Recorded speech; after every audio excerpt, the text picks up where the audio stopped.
said, Farajii, can we talk about the Little Mermaid? And I was like, sure, let's talk about it. Major movie, did crazy numbers over the weekend. It dropped on Friday. The numbers have shown that it's made over $110 million at the box office. It took $250 million to make. So they are still projecting that that this is going to be a film that's going to be able to pay back pay back on its production costs. But the big point about this film is the cultural significance of it. A black woman playing this character that was originally put out as a white woman. But more importantly, all the other elements. First and foremost, I don't know if you've seen the movie. I went to see the movie with my daughter. She loves mermaids. So I had to go see it. No, I haven't seen it, and I probably won't see it. You won't see it? No, I probably won't see the movie, man. So here are a few things that I wanted to talk about. One, back in October, we talked about this on Roland Martin Unfiltered, and Dr. Greg Carr was on the panel with me, and Reese Colbert. And we talked about the racist backlash that Haley Bailey was receiving by a lot of white supremacists who didn't like the fact that they had an African-American woman cast. Okay. So we dealt with that aspect, number one, and so we have to understand that I'm not a fan of the movie. And one of the reasons why I'm not a fan of the movie, because for my understanding, the love interest of the Little Mermaid is a white boy, right? A white man, right? Am I correct? Yeah. See, now that's indicative of Disney movies. And this is what I sent you the video of my analysis of The Princess and the Frog. Did you watch that video? I haven't watched that video just yet. Okay. So about The Princess and the Frog. And it's funny because they're actually talking about possibly putting that out as a live action film as well. See, here's the problem with Disney. Disney does not have a problem depicting having African-American women as princesses. Okay, The Princess and the Frog, Princess Tiana, it was animated. This is the first African-American female princess. When I heard Disney was going to do this, Disney has a history of racism, a long history going back to the 30s, 40s, things like this, of racism. Okay, yeah, they make some good movies. But when I first heard that they were going to have an African-American princess, I said, uh-oh. I said, watch for the hook. Sure enough, with The Princess and the Frog, the hook was two hooks. One, the love interest, Prince Naveen, is not African-American. He's not of African descent. He's this Eurasian, this white-looking Eurasian, Arab-looking, whatever he is. And this is going to be her savior. Her adversary, the enemy in the movie, was the voodoo priest, the black man.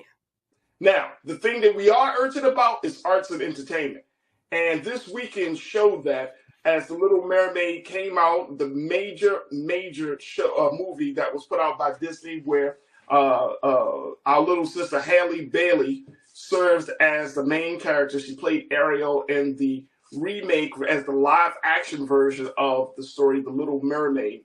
How that movie has created a firestorm of controversy, from everything from dealing with race issues to what one writer saying that this movie didn't have enough kink, K-I-N-K, kink in it to make it a fun and enjoyable experience. And we'll share with you a little bit more about that one.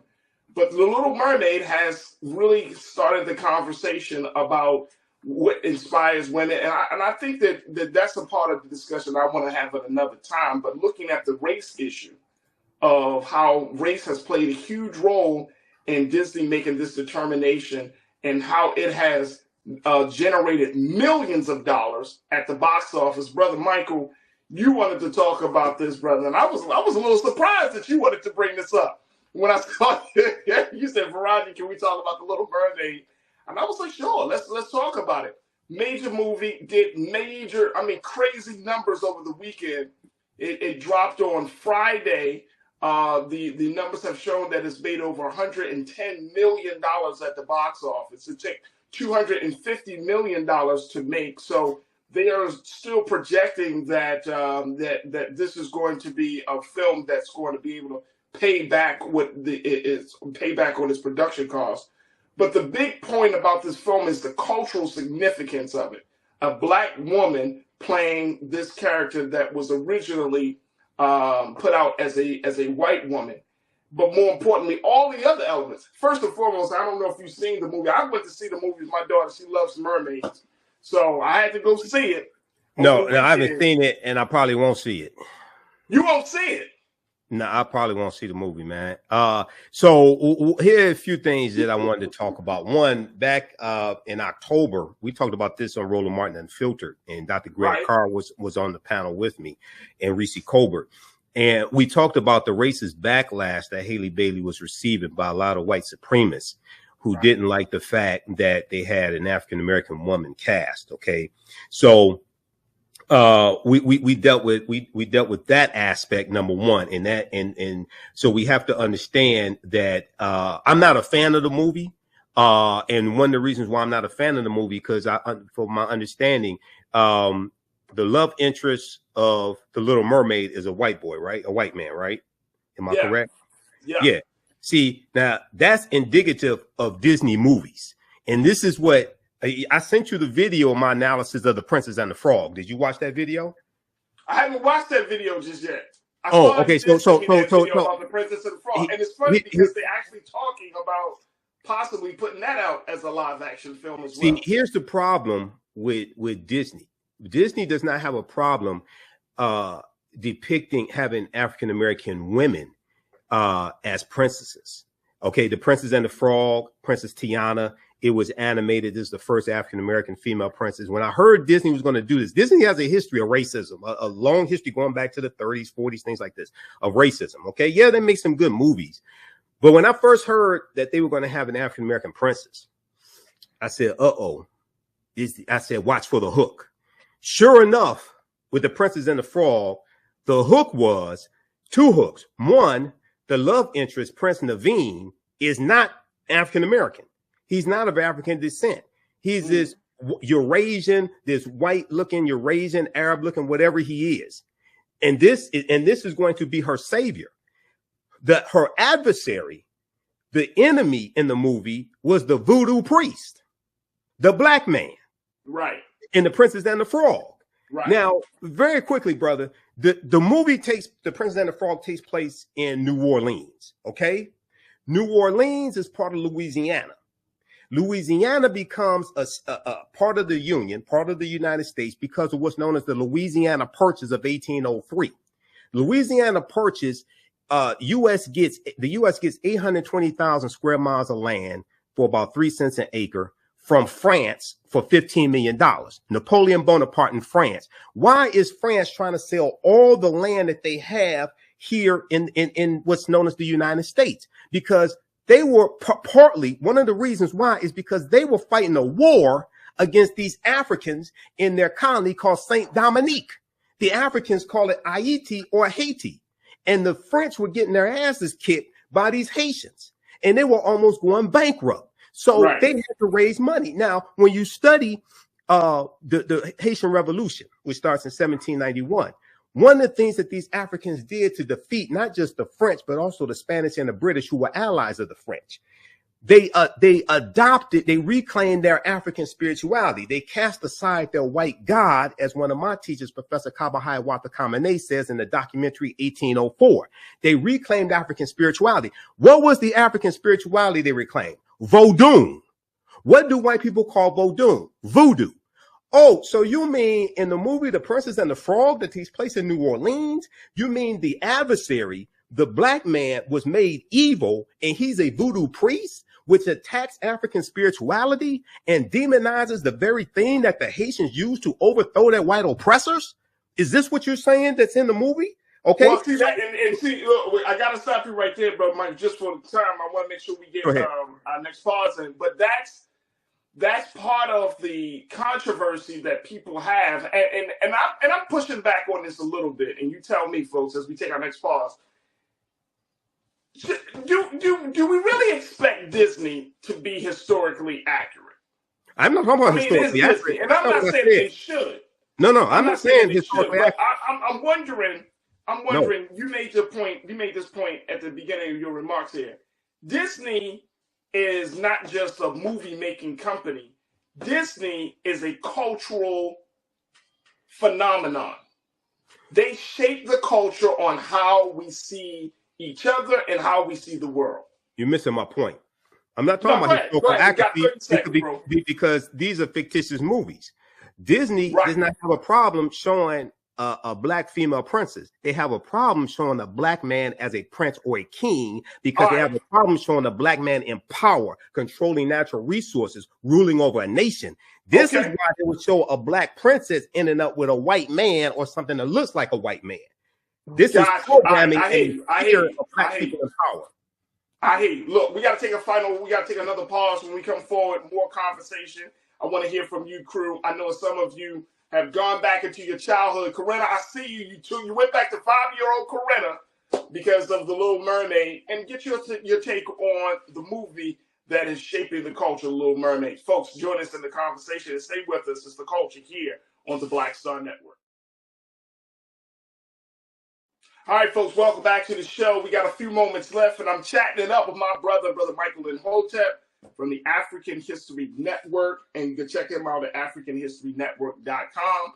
But we've been talking about Little Mermaid. Let's bring Brother Michael back into it. I want to open up this conversation very quickly. Brother Michael, you brought up talking about the Princess and the Frog, talking about the actual history of our people as it relates to everything from quote unquote voodoo magic to our the relationship of black women, in that case, Princess Tiana, and the lack of black males in power, which I think is a valid thing in this movie here. The Princess, we'll see the same thing in The Little Mermaid. This is not an attack on Halle Bailey. I want people to understand this. This is understanding white supremacy and racism and Disney that doesn't want to show a African prince, a black prince, African American prince, things like this, but they will show an African American princess. Or they would show The Little Mermaid, but she ends up with a white man. See, she don't end up with an African-American man. That's problematic right there, especially when we take our daughters to crazy because the prince mother in the movie is a black Caribbean woman. Yeah. But obviously they don't have a problem depicting the women like that. They got a problem depicting the man. Because then it's difficult to be what you don't see. So if little black boys see images of a black character like that, ruling nations, controlling natural resources, controlling economies, then they think, oh, I can do that also. Oh, I can. All right, so here's my take on it. Here's my take on it. And maybe I can hold this off. I want to hold this. I'm gonna speak. Let me speak to the man. You can bring me back for another conversation. Yeah. I'm telling you, can bring me back. Man. I gotta bring you back. All right, look. Here's the thing, though. Here's the thing, and I got a couple of minutes left. But my thinking is, this idea of black boys being able to see themselves. This is 2023, y'all. 2023. You mean to tell me that black boys aren't inspired in 2023? I ain't saying they weren't inspired. No, I'm not saying you. That's what you said. No. I'm just using that point that you're saying that black boys can see that black men have the ability to rule on all of those things. We're talking about Disney movies. What Disney movie has a black male lead like that? No, you're right. That's what I'm saying. So how is it you got two Disney movies? How's it you got two Disney movies with black female leads like this, and they both end up with non-black men? Then when we go look and when Brandy played Cinderella, the prince was Latino. This is not against Latinos. It's like, wait a second. Disney has a problem with African American men. Disney has a problem with race. I think we can kind of go on record to say that. But the thing is that a problem that we should have as a people and as a culture? Is that our problem? Well, no, we need to understand it because we don't see black men in positions of power in the Disney film. Does that take away the innate power of who we are? No. We need to understand that we're attacked, and one of the main ways that we're attacked is through media. So when you I get that part. So when you keep showing these images, and then the main black female character ends up with a white man or a non-African American man, that's a problem there. And this is fair. Here's the thing, though, Brother Michael. Here's the thing.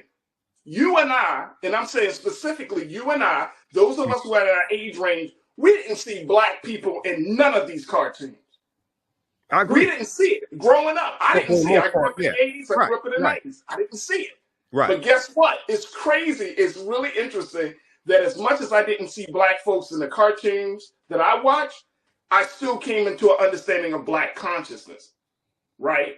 Understanding of black thought. And it's interesting, that was not shaped because of the cartoons. And I know it's become my personal background. I get that part. Mm-hmm. But I'm saying even brothers that may not have taken the same path or grew up in the same faith that I grew up in, they did not come. You know what? The big cultural influence was hip hop. It wasn't Disney. It wasn't what we seen on TV. It was what happened to hip hop. It was hip hop was co-opted by corporations that put out negative corporate controlled hip hop. Absolutely. Right. I remember I was watching it when it happened. Right. We all seen it. We all seen it. Look, I gotta bring you on, man. I gotta bring you back. Yeah. I gotta bring you back. All right, real quick, Brother Michael, how can people touch base with you, get all the information? Visit my website, theafricanhistorynetwork.com, theafricanhistorynetwork.com. Sunday, June 4th. We have another class, Black Resistance Movements from the Haitian Revolution, U.S. Civil War, Civil Rights Movement, the Black Power Movement, 1800 to 1968. Visit my website, theafricanhistorynetwork.com, Sunday, 2 p.m. to 4 p.m. Eastern Standard Time. You can register there. We're updating the website. And then on Sunday, June 10th, I will be doing a free lecture, Saturday, June 10th, a free lecture, 2 p.m. Eastern Standard Time, dealing with the evidence that the ancient Egyptians were Black Africans. Evidence that the ancient Egyptians were Black Africans. This is at our online school, but visit our website, register there. That's Saturday, June 10th. You can register for my other classes also, and email me through the website. If you want me to do a presentation for your group or organization for Juneteenth, the information that I have on Juneteenth will blow you away. Yeah, okay? Absolutely. All right. Absolutely. So, I got to bring you back. I'll bring you back, Brother Michael. We're going to talk more about this. Tomorrow, I'm going to have a conversation with my sister talking about, do we overemphasize representation? Do we overemphasize being inspired? That's one of the conversations I do want to have tomorrow. Folks, Brother Michael Imhotep, my brother, definitely check him out on his website and listen to his show. He's rocking in Detroit on Sunday nights as well. So, Brother Michael, thank you so much for being with us. All right, Roger, thanks for having me. All right, we're coming up here on the break. When we come back, I want you to hear this conversation that we had dealing with The Little Mermaid. We know that The Little Mermaid was the #1 movie in America last weekend, Memorial Day weekend. It's the #2 movie this weekend. #1 is Spider-Man Across the Spider-Verse, which did about $120 million this weekend, according to boxofficemojo.com. And The Little Mermaid came in #2 with $40 million for this weekend. Okay. We had this discussion dealing with Halle Bailey, and, we've talked about this here on the show before. Halle Bailey says seeing a Black version of Ariel would have changed my whole outlook on life. This was a article from September 2022 from NBCnews.com. But also we discussed this on Farajii Muhammad's show, The Culture, when I was on this past Tuesday. Okay, we'll have that discussion, and we'll ask the question. Does Disney have a problem with Black men being in positions of power, ruling over nations, being a king or being a prince married to a Black woman? If Disney does not have a problem with this, then why does Ariel end up with a white man in the movie? And why does Princess Tiana in the Princess and the Frog end up with Prince Naveen, who's Arab or Eurasian or white, whatever he is? He's not of African descent. And why is the only Black male significant character in The Princess and the Frog evil and a voodoo priest and the adversary of Princess Tiana, as opposed to being the protector of Princess Tiana? We'll deal with this on the other side of the break. Listen to the African History Network show. I'm Michael Imhotep, 9:10 a.m. Superstation WFDF.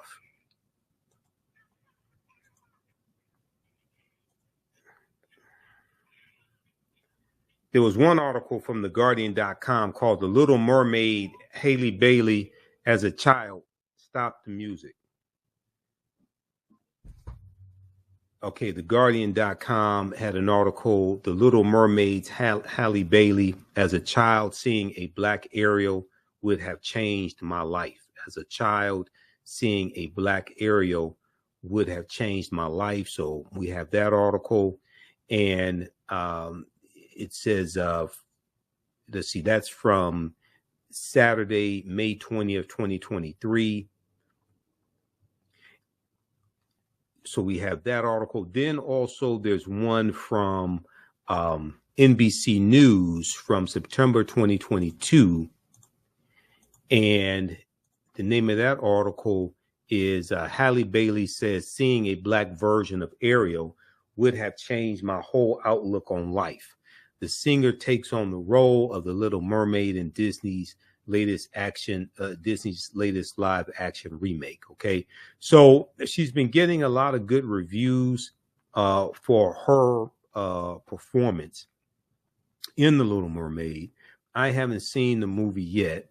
Really don't plan on seeing the movie. I may, if it comes on cable some point, I may watch it. I'm not going to the theater to see it. But we discussed this on, we're going to clip 3, Aubrey, because I emailed you clip 3. We're going to clip 3, and we discussed the Little Mermaid, but also we got into a discussion dealing with the Princess and the Frog. The Princess and the Frog. This was on Farajii Muhammad's show, The Culture.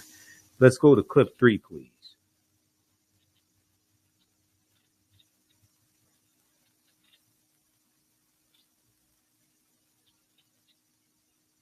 Okay, we'll get that going. So if we look at this piece here from theguardian.com. Little brown girls were excited about Halle Bailey as the Little Mermaid. It's my daughter's reactions to the Little Mermaid trailer.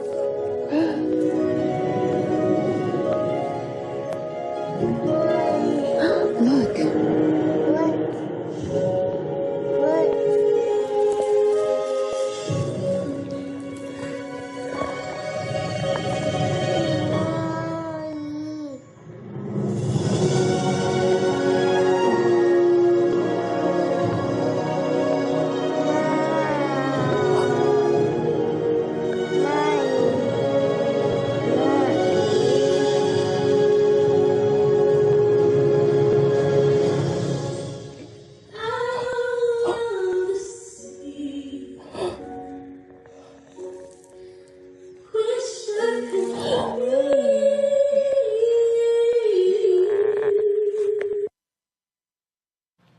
With the positive news, there is the negative.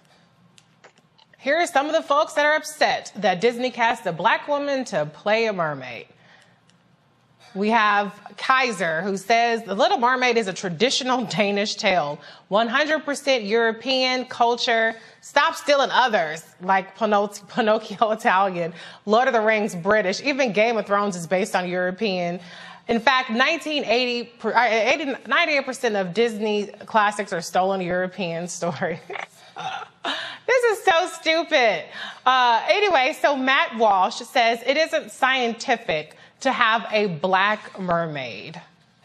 All right, Max Winter says, a black actor playing the Little Mermaid really is a case of white erasure. All forms of art, including fairy tales, are meant to be reflections of the author's experiences and observations. Hans Christian Andersen probably based the Little Mermaid based on experiences he went through in his home country of Denmark. So it makes sense that most of his characters would be white, since that's the world and the people he was surrounded by. Yeah, I'm given the way that we deal with these sorts of issues, I'm sympathetic to that. Now, I would be fine, like we talked about yesterday. We don't have to rehash the entire thing. But if we all agreed that race in films and TV shows, especially fictional stories, don't matter, and we're going to take a kind of colorblind casting approach, and, it doesn't matter as long as the actor is good. If we could all agree on that, then I'd be on board. And as I said, that's basically what it was for many years, what it was back in the 90s. But what I cannot abide by is the double standard thing where we say, well, the casting in casting matters only for certain races and not for others. No, we're not doing that. Also, by the way, with The Little Mermaid, can we also just mention that just from a scientific perspective, okay, it doesn't make a lot of sense to have someone with darker skin who lives deep in the ocean. I mean, if anything, not only should the Little Mermaid be pale, she should actually be translucent. If you look at deep sea creatures, they're like translucent. They have no kind of pigmentation whatsoever. And they're just like these horrifying, they look like skeletons floating around in the ocean. That's what the Little Mermaid should look like. She should be totally pale and skeletal, where you can see her skull through her face. And that would actually be a version of Little Mermaid that I would watch. That's embarrassing. Freak. I bet it is, you freak. I mean, look. Girl in the bottom of the ocean, I bet he would watch that. Well, I mean, if we're being scientific, didn't y'all come out the Caucasus Mountain? Or no, y'all ain't from the ocean too, last I checked. Okay. Look, but the Danes were still trying to figure out how to cook food when Yemaya and Oshun were coming out the ocean and the river. So let's be clear. You don't know, and I like what Mike Harriet said. He said mermaids are by definition biracial. But let's be clear. We ain't got no dog in this fight. Y'all remember Blazing Saddles when Cleavon Little showed up in town and it was like, the sheriff is near, the sheriff is near. Then he got close and they saw he was black. The sheriff isn't. When she came up out there water, I'm like, y'all should just make this a satire. Because I ain't got a... Disney is trying to make all the money in the world. They got a Muslim Miss Marvel from the comic books from Pakistan. They're gonna make Namor the Submariner Latinx when everybody who reads the comics knows he is white as the sheet. Shang-Chi is Chinese. His Shuri may be the Black Panther, may not be the Black Panther. And they're gonna put this Israeli girl in the new Captain America and is setting off bells over there with the Palestinians. Disney trying to make that cash. The reason that girl is black is because they see the demographic, and the most important words to be heard is when these children said, "I can't wait to go." Oh yeah, that's right. That's all Disney care about. So the mermaid is here. I get the anti-capitalism aspect of it, but as a mother of an 18-month-old, almost 18-month-old, I have to tell you, when there's this little show on Disney called Eureka. And it's a brown girl in prehistoric times, and she has purple kind of, hair, and it's really funky. And Ava just goes apeshit every time it comes on. I mean, she's like looking at me, and she's like, and she starts dancing and swinging around. And I mean, it brings so much joy to her. It doesn't scare you, Reese?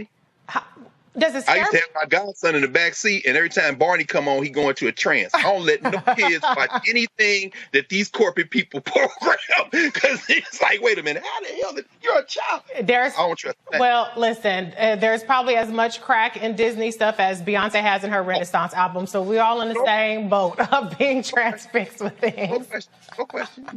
So, I mean, for me, I just part of the fun of it is starting to be how just completely unhinged these people are about it. Like, I didn't have interest in the Game of Thrones prequel, even though I watched Game of Thrones. But now I'm like, well, let me check it out, because this black guy is pissing them off, or the Lord of the Rings thing they have going on. They're mad about the black people. Like, these are not real characters. Y'all already don't see black people as human anyway, so it should be less of a stretch to see black people play a half mermaid, half whatever. Well, yeah, with the Lord of the Rings and these other fictitious science fiction things like this. First of all, they act like they never heard of the African Moors that went all throughout Europe, intermixed into the European population and changed the complexion of many Europeans. Number one. Number two, I remember back in 2015 on the History Channel, they had a series called Barbarians Rising. And it dealt with like 700 years of invasions of the Roman Empire. And the first episode dealt with Hannibal Barca, Hannibal of Carthage, and the Carthaginians and the Punic Wars. And they portrayed Hannibal as an African, which he was. The Carthaginians, descendants of the Phoenicians. And some white people lost their minds. And it wasn't a brother like you had to look there and look at him for 5 minutes and listen to the tonality of his voice to determine if he was African descent. No, Nicholas Pinnock, you can look at that brother. That's a brother right there with a thick black beard. Okay, so they were correct. A lot of white people lost their minds. You know, this ties into white fear. This ties into Roland's book. Yeah. They're seeing these demographic changes here in the country, and not all white people, but these people that voted for Trump. They see these demographic changes in the country, and they can't handle it. And then they go to their escape. They go to their escape, which is science fiction.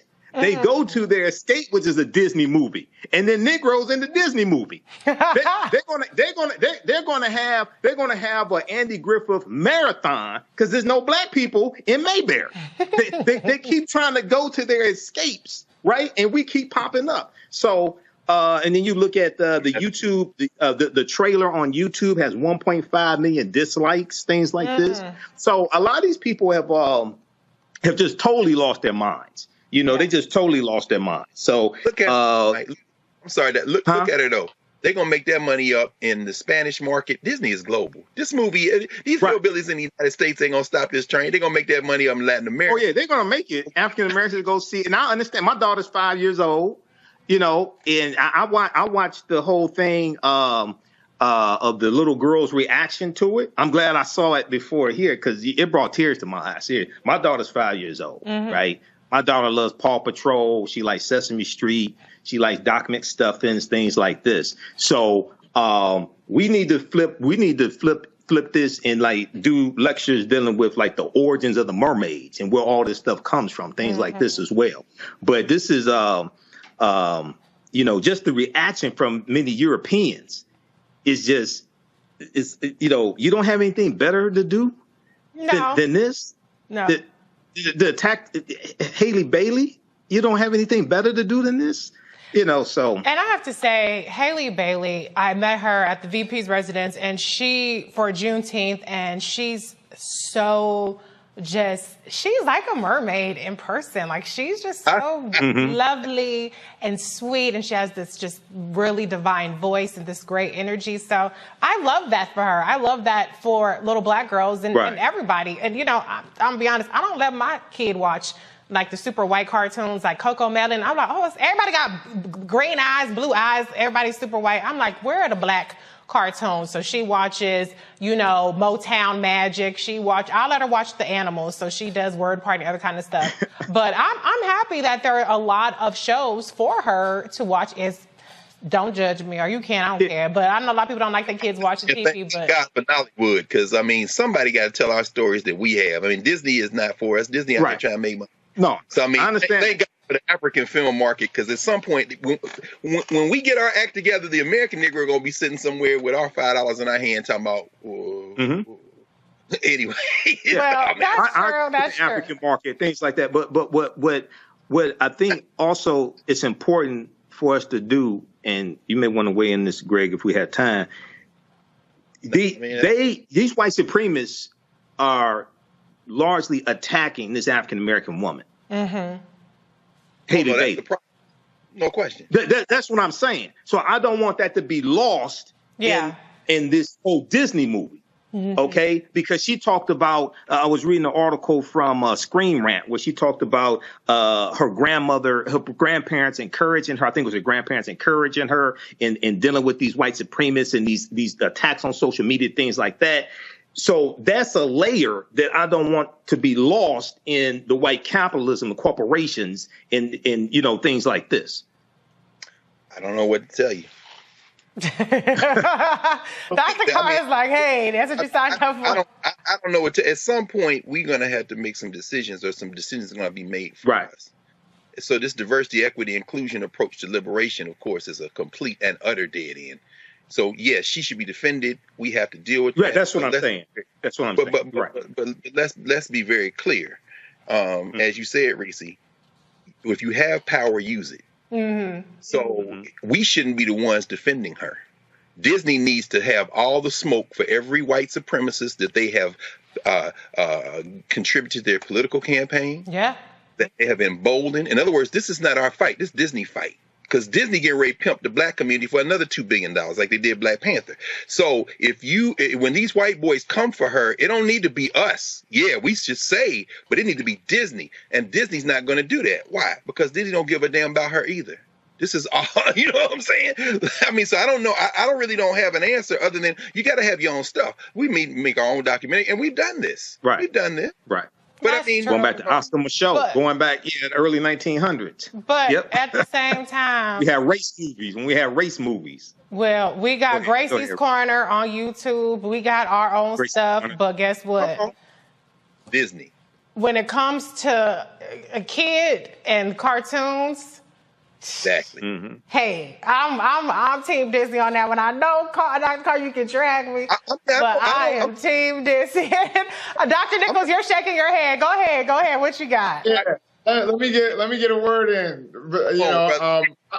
I have a 3-year-old myself, and I understand my 3-year-old loves Peppa Pig. So she's sitting around here walking around talking like a British person. So I will say this. I think it's important, and this was kind of stated, but I think it's important for us to make cartoons for our kids. Yeah. Oh, yeah. You better believe Right. Matt Walsh, who you just showed, who I think was trying to be funny with that whole translucent thing, but he's not funny. No. But at any rate, Matt Walsh works for the Daily Wire. The Daily Wire White wants to supremacists. get out of political content and get into cultural stuff. They want to make movies.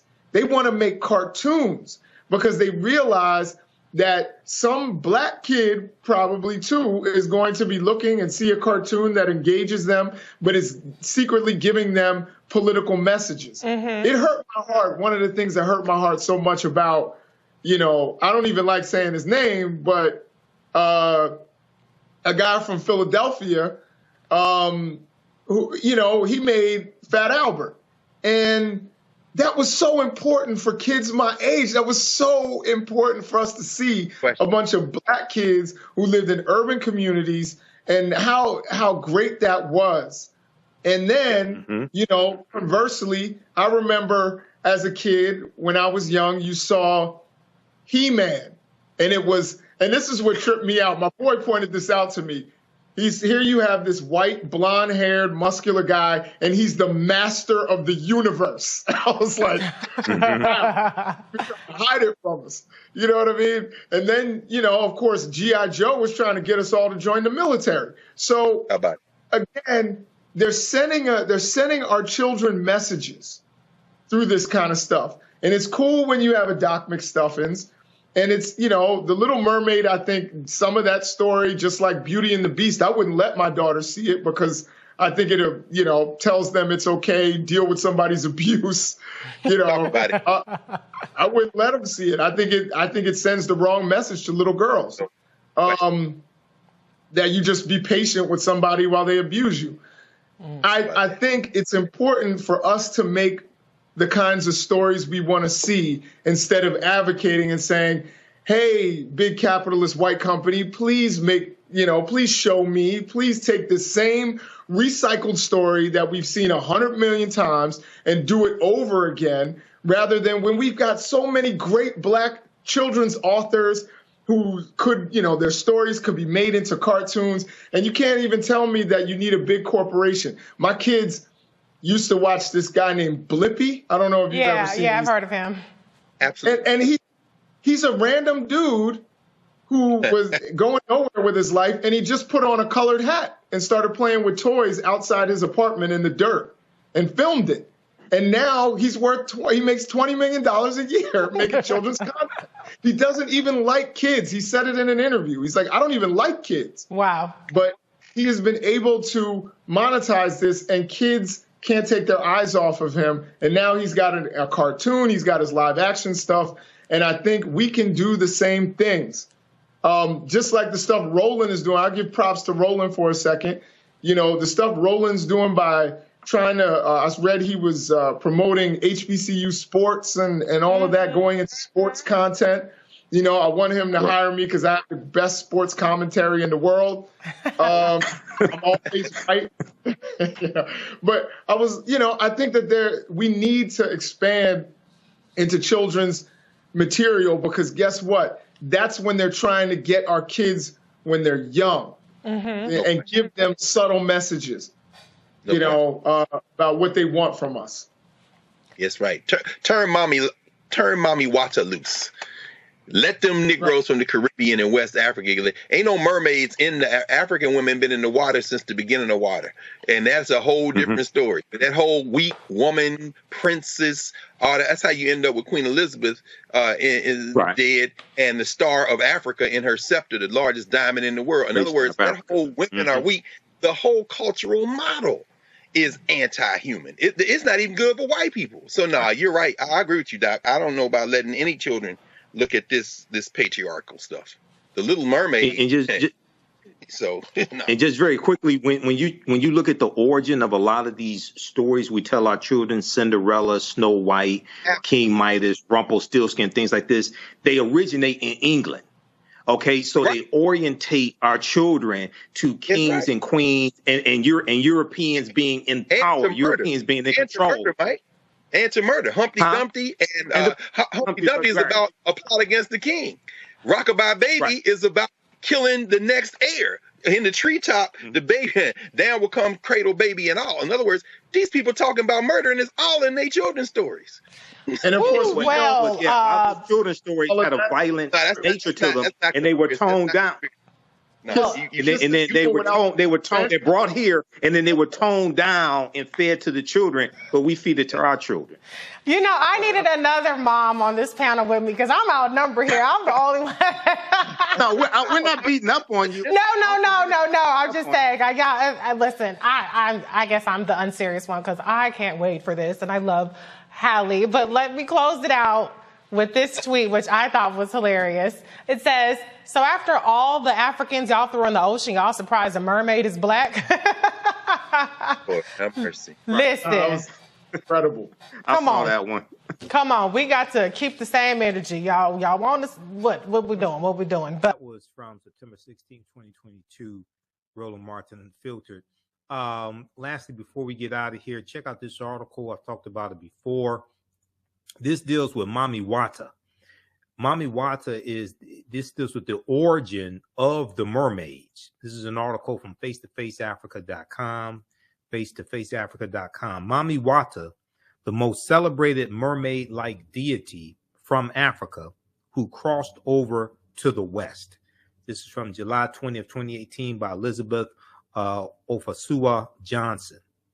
Here's a depiction of Mami Wata. This is who Dr. Greg Carr was talking about. This is what I was talking about in that segment when I was talking about doing lectures on the origins of the mermaid. I'm talking about Mami Wata.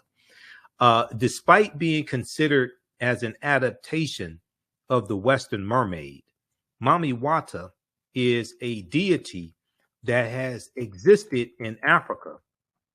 A deity that has existed in Africa for as long as African history and culture can recollect.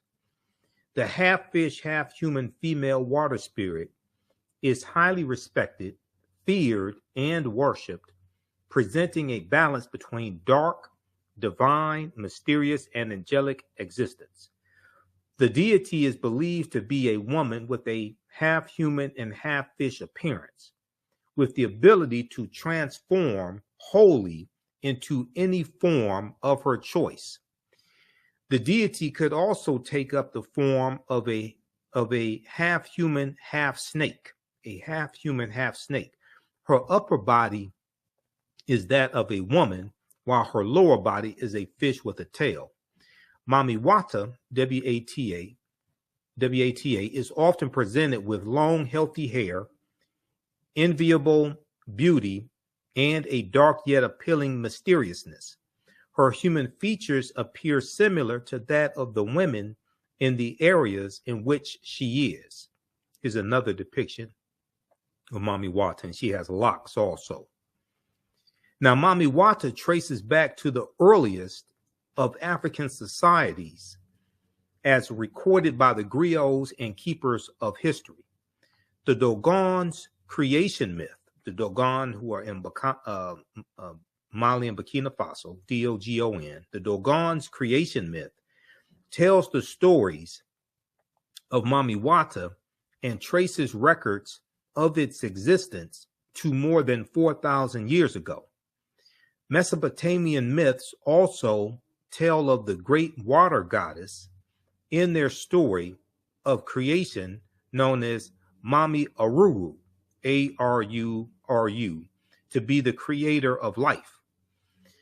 The name is traced to the early languages of many modern African societies today. The first root of its name is considered to be from Ethiopian and Egyptian Coptic societies. In the Ethiopian Coptic language, the word mama, M-A-M-A, was used as a description of truth and wisdom, and the term Uatur, U-A-T-U-R, meant ocean water. Another definition of the name traces to the early Sudanese society, where the word Wata, W-A-T-A, referred to a woman. The name is often linked to a single entity, but represents the strongest and most significant of all water spirits that exist. Mami Wata was developed from the African culture that believed in the existence and worship of mystical creatures. Mami Wata is the bigger goddess with smaller followers, some of which were also men and had the same appearance as their goddess. Stories are told of her followers coming to shore every now and then to deceive seamen and capture them to be taken in the water kingdom. The captives were a source of entertainment until they were offered as sacrifices to Mami Wata. In West Africa and some parts of Eastern Africa, the deity is called Mami Wata or Mami Wata, M-A-A-M-E. Modern African societies refer to her as Mami Wata. In some parts of Eastern Africa, among the Swahili or Kiswahili speaking groups, she is called Mamba Munti, M-U-N-T-I. The African deity has managed to find homes in many other societies in the Western world. In the Caribbean and parts of Southern America, the deity is highly respected and feared, with many stories around her identity. Many cultures till date worship the deity and train high priestesses who serve as a link between the people and their deity. Okay, so read the rest of this article here from face-to-faceafrica.com. Mami Wata, the most celebrated mermaid-like deity from Africa who crossed over to the West. All right, we have to get out of here. You can support the African History Network, $ the AHN show through Cash App, $ the AHN show through Cash App, also through PayPal, paypal.me/the AHN show. Visit our website, theafricanhistorynetwork.com, theafricanhistorynetwork.com. Register for my online classes there as well. All this helps us keep doing the research, stay on the air, keep broadcasting. Follow us on our Facebook fan page, The African History Network, our YouTube channel, Michael Imhotep, I-M-H-O-T-E-P.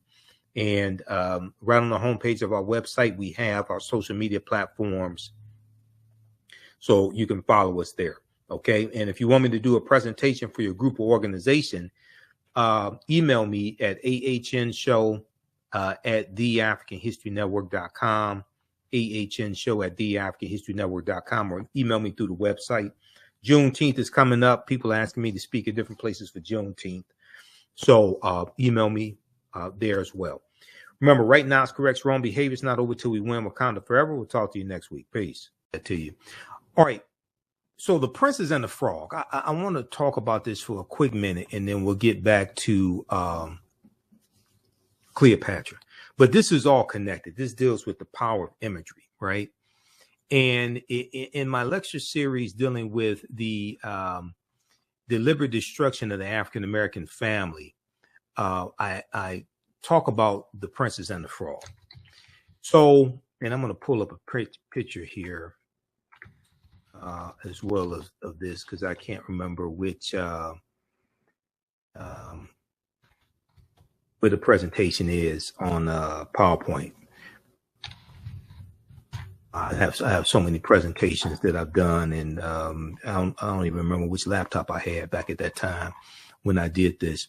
But many people have seen the movie The Princess and the Frog, which is from Walt Disney. Okay, now the movie takes place in New Orleans. Okay, during the jazz era. Okay, New Orleans, 20s, 30s, 40s, something like that, and you have Tiana, who's an African American woman, okay, and she. Let me see. Hold on.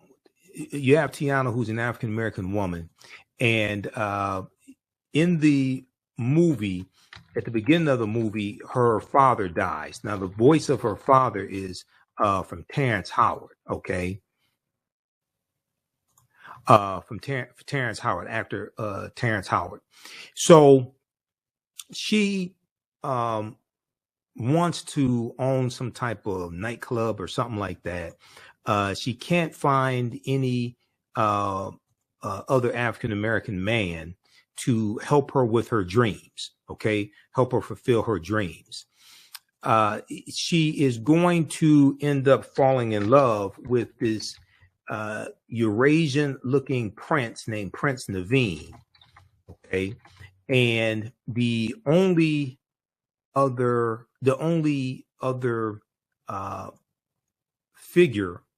male figure of African descent is the voodoo priest. Okay. The voodoo priest. And the voodoo priest is evil. Okay. So pay attention to this. Instead of the African man, the voodoo priest, instead of him being a protector of Princess Tiana, he's her adversary, and he's evil. Her savior is Prince Naveen, who is this Arab Eurasian looking guy. But it gets even deeper than this, because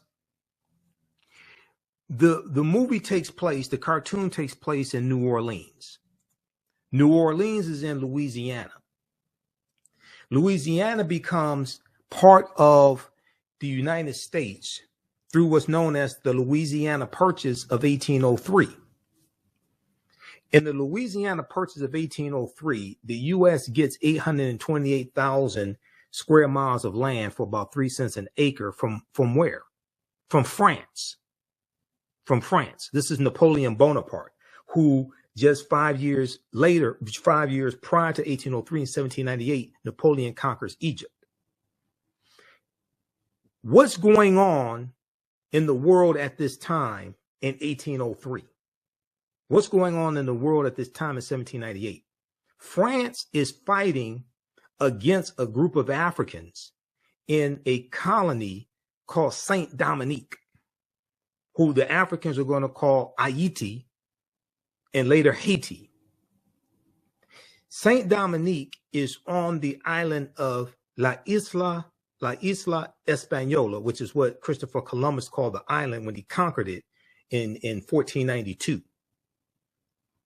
And the western third of the island was first the colony of Santo Domingo under the Spanish. Then in 1697, the French take over the western third. They take over that western third of the island from the Spanish, and they call it Saint Dominique.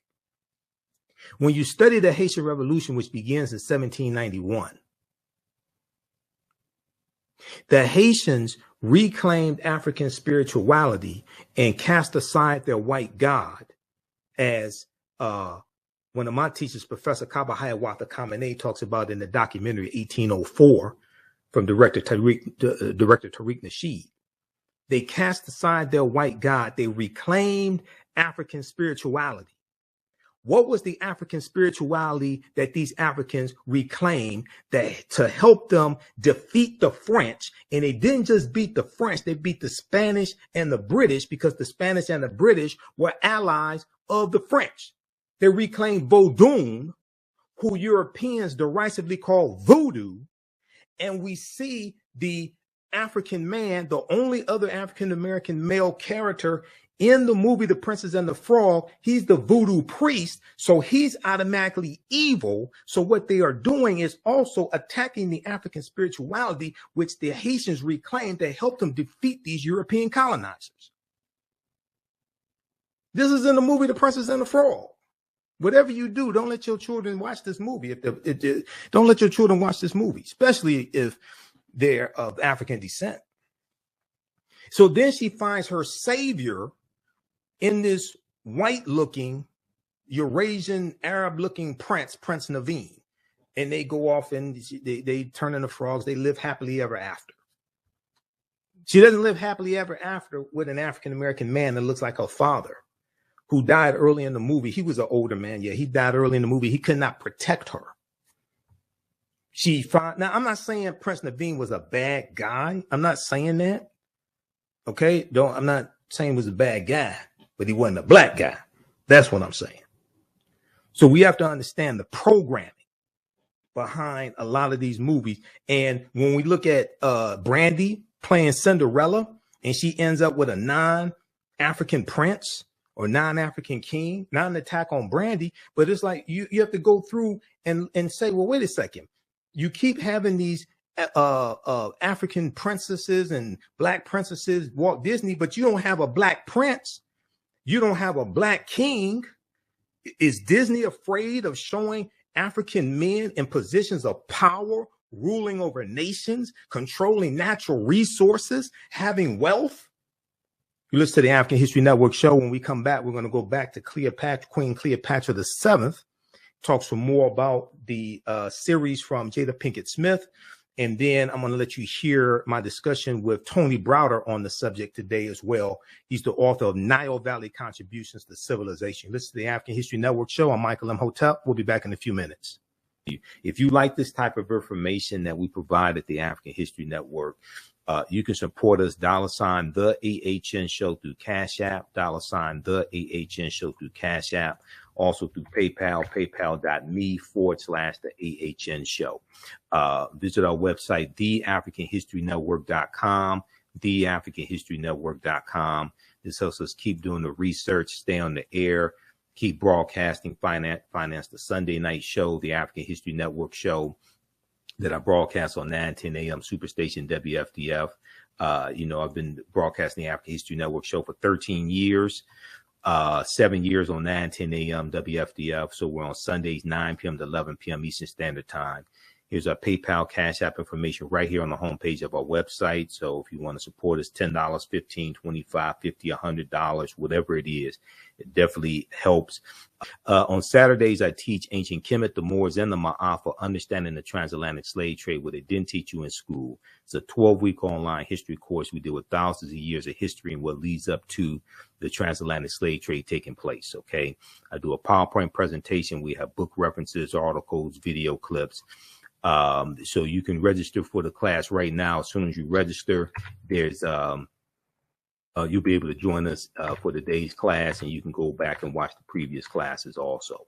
Okay, so we deal with history, thousands of years of history, look at what leads up to the transatlantic slave trade taking place, and also we look at, we go through and analyze the transatlantic slave trade. We look at the 800-year occupation of Europe by the Africans known as the Moors as well. Okay. So in this class, Saturday, April 29th, then on, the class is on sale, $60, regularly $130. On Sundays, I teach, Black resistance movements from the Haitian Revolution, U.S. Civil War, Civil Rights Movement, and Black Power Movement, 1800 to 1968. We go through and look at history chronologically. This class will be on Saturday, April 30th, 2 p.m. to 4 p.m. Eastern Standard Time. Okay. Hotep, everybody. Hey, this is Michael Imhotep, founder of the African History Network, host of the African History Network show.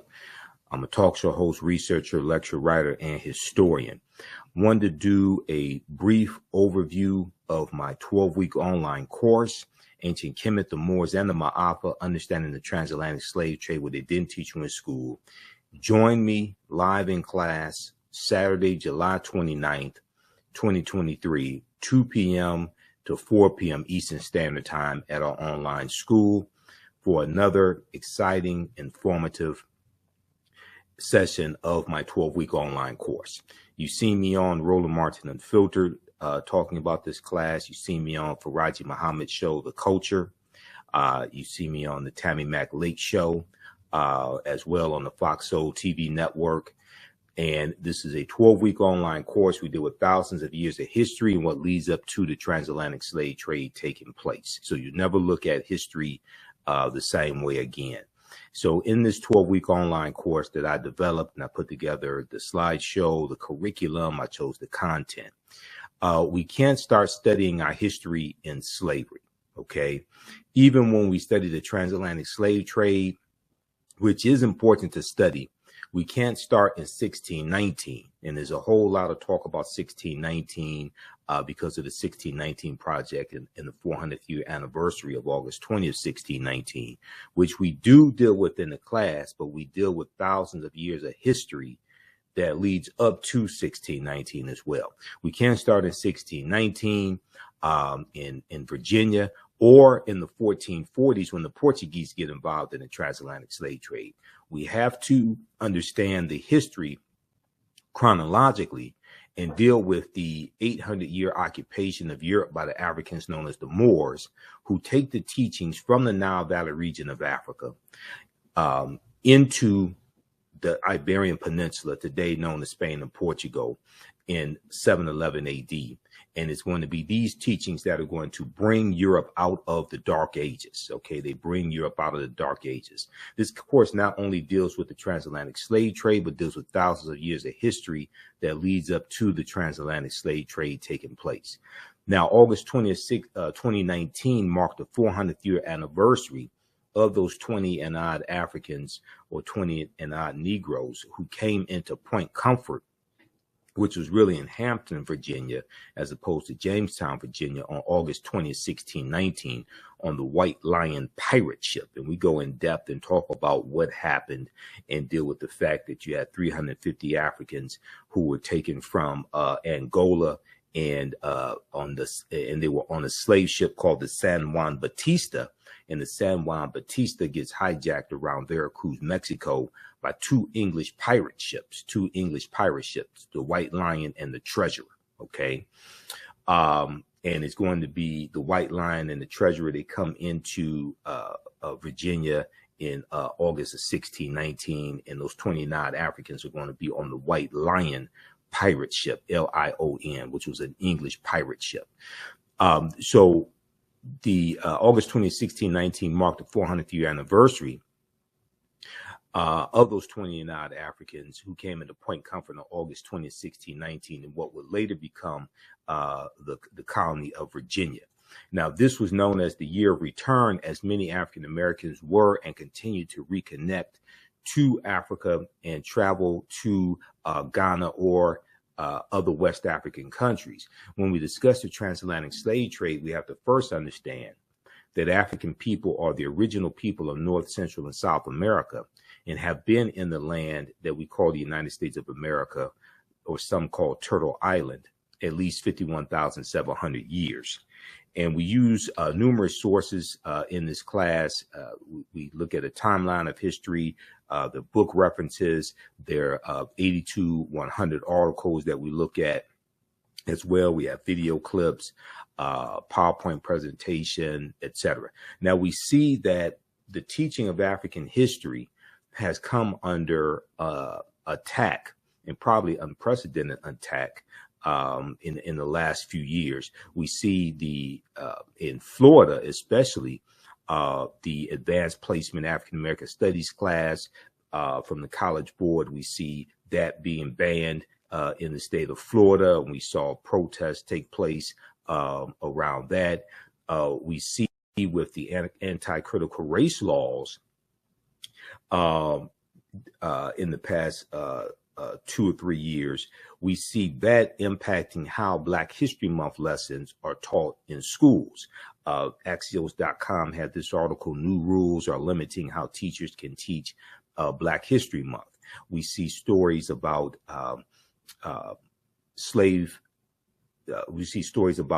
lessons dealing with slavery gone wrong, like this article from USA Today, mock slave auctions, racist lessons, how U.S. history class often traumatizes, dehumanizes Black students. So we see different stories like this in the latest attack dealing with the teaching of African American history. Once again, comes out of Florida in the new social studies standards, and part of the new social studies standards appear to teach middle school students that at least some African Americans benefited from slavery because it taught them useful skills, okay, as this article from NBC News discusses. And we've dealt with this on the African History Network show as well. So in this class, we deal with thousands of years of history and what leads up to the transatlantic slave trade taking place. So the 1619 project, even though there is some good information in it, a lot of what we know about those 20 and odd Africans is wrong. And one of the problems with the 1619 project is it does not deal with the African presence in the land we call the United States of America, going back at least 51,700 years ago, which we deal with in the class. And we discussed Dr. David Imhotep's book, The First Americans Were Africans, Documented Evidence, as well as other sources. But this article here from VirginiaMercury.com, much of what we've been told about Virginia 1619 first Africans is wrong. This is from August 11th, 2019.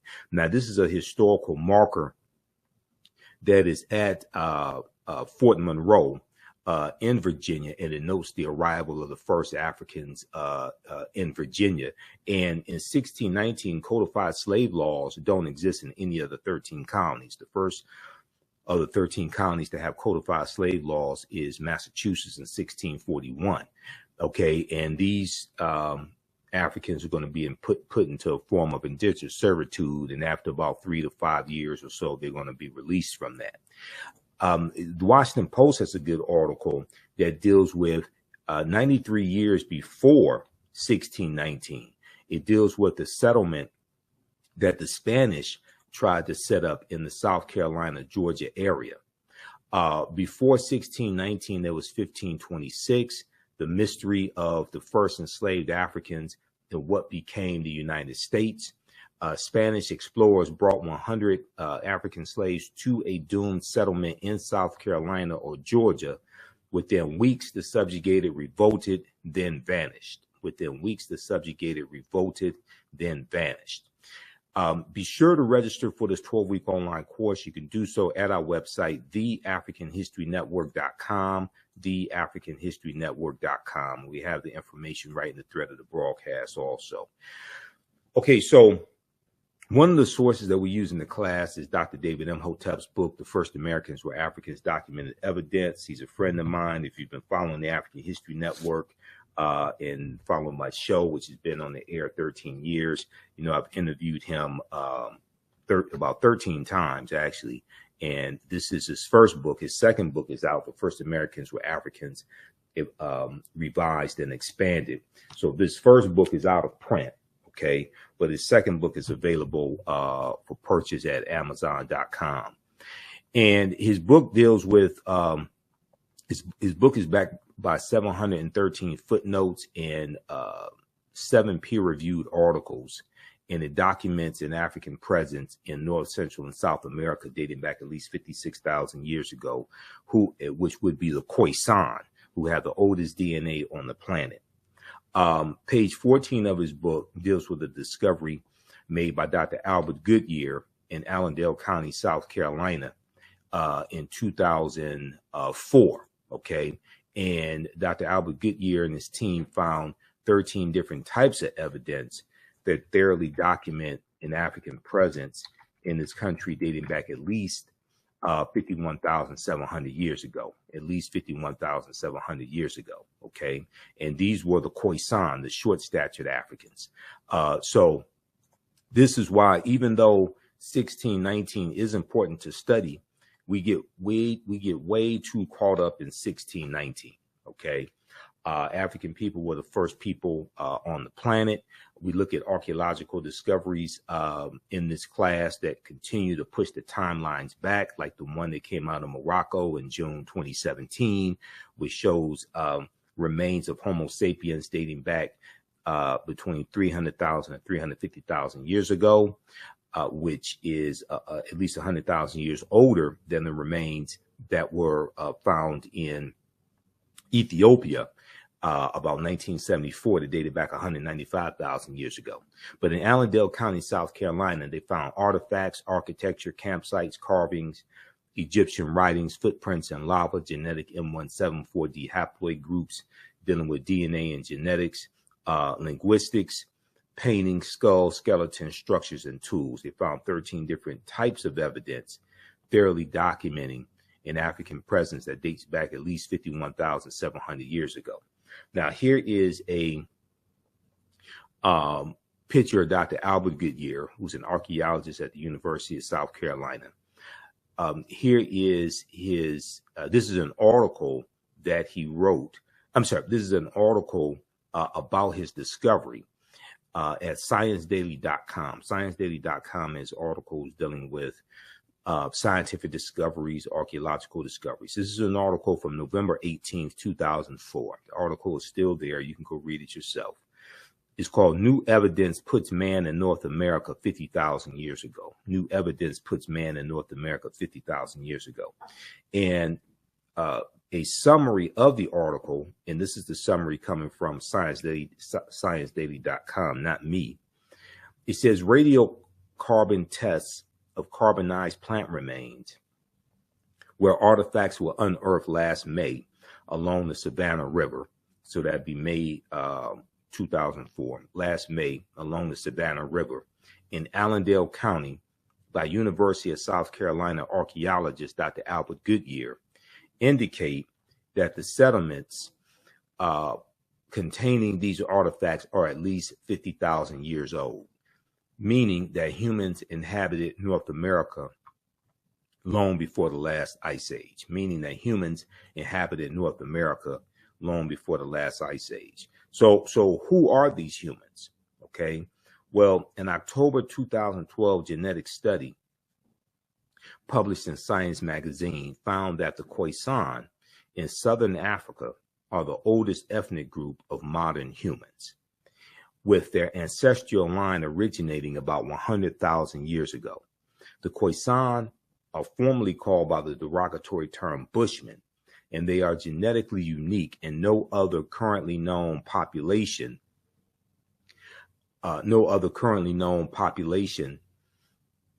had separated so early from our common modern human ancestor, according to the report. Now, these are two Khoisan women here. These are the short-statured Africans. Now, the Khoisan live mainly in southern Africa in territories spanning Botswana, Namibia, Angola, Zambia, Zimbabwe, and South Africa. They are largely divided into two groups: hunters and gatherers, or the Sans people, S-A-N-S, and keepers of the livestock, also known as the Khoi people. Now, Farajii Bartman, who was derisively called Hottentot Venus, who was sold into sideshows, freak shows in Europe, and traveled around in the early 1800s, and she dies in 1815. Sarah Bartman was Khoisan. Okay. The Khoisan languages include the distinctive click sounds that are not found in the languages of their neighbors. And there was an article from AtlantaBlackStar.com, 5 ethnic groups that prove the first humans were black, that you could check out as well. And then we look at different African civilizations and different ancient civilizations. And one of them is, we look at Nubia, or Ta-Nehisi, ancient Kemet, ancient Egypt. We look at the early mound builders, and we look at the Olmecs as well. And we look at excerpts from Dr. David Imhotep's book, also The First Americans Were Africans, Documented Evidence. And We know that there are about 1 million mounds that existed in this land that we call the United States of America. There were 1 million Indian mounds in North America. Today, there are only 100,000. Cyrus Thomas, director of the Eastern Mound Division of the Smithsonian Institute Bureau of Ethnology in 1881, said, quote, distinct from the American Indians, end quote. There was a race of mound builders in America distinct from the American Indians, okay?